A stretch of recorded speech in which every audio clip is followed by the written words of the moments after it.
And I tried hard to be proud of my service, but all I could feel was shame. And racism could no longer mask the reality of the occupation. These were people, these were human beings. I've since been plagued by guilt anytime I see an elderly man, like the one who couldn't walk, who we rolled onto a stretcher and told the Iraqi police to take him away. I feel guilt anytime I see a mother with her children, like the one who cried hysterically and screamed that we are worse than Saddam as we forced her from her home. I feel guilt anytime I see a young girl, like the one I grabbed by the arm and dragged into the street.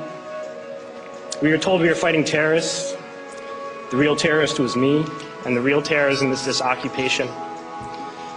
Racism within the military has long been an important tool to justify the destruction and occupation of another country. It has long been used to justify the killing, subjugation, and torture of another people. Racism is a vital weapon employed by this government.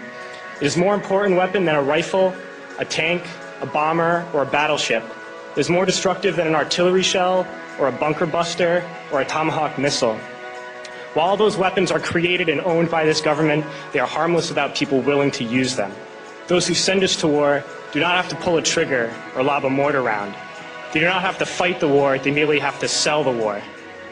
They need a public who is willing to send their soldiers into harm's way. They need soldiers who are willing to kill and be killed without question. They can spend millions on a single bomb, but that bomb only becomes a weapon when the ranks in the military are willing to follow orders to use it. They can send every last soldier anywhere on earth, but there will only be a war if soldiers are willing to fight. And the ruling class, the billionaires who profit from human suffering, care only about expanding their wealth, controlling the world economy. Understand that their power lies only in their ability to convince us that war, oppression, and exploitation is in our interest. They understand that their wealth is dependent on their ability to convince the working class to die to control the market of another country. And convincing us to kill and die is based on their ability to make us think that we are somehow superior. Soldiers, sailors, Marines, airmen have nothing to gain from this occupation. The vast majority of people living in the U.S. have nothing to gain from this occupation. In fact, not only do we have nothing to gain, but we suffer more because of it. We lose limbs, endure trauma, and give our lives. Our families have to watch flag-draped coffins lowered into the earth. Millions in this country without health care, jobs, or access to education must watch this government squander over $450 million a day on this occupation.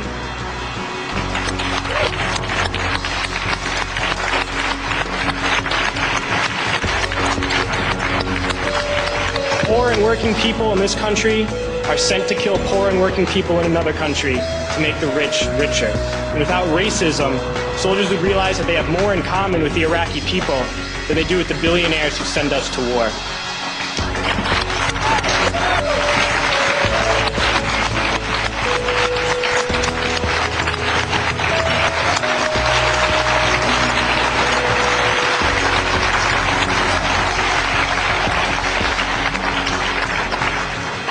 I threw families onto the street in Iraq, only to come home and find families thrown onto the street in this country, in this tragic and unnecessary foreclosure crisis. We need to wake up and realize that our real enemies are not in some distant land.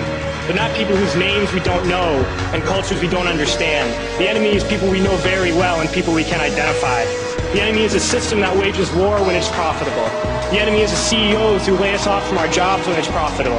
It's the insurance companies who deny us health care when it's profitable. It's the banks who take away our homes when it's profitable.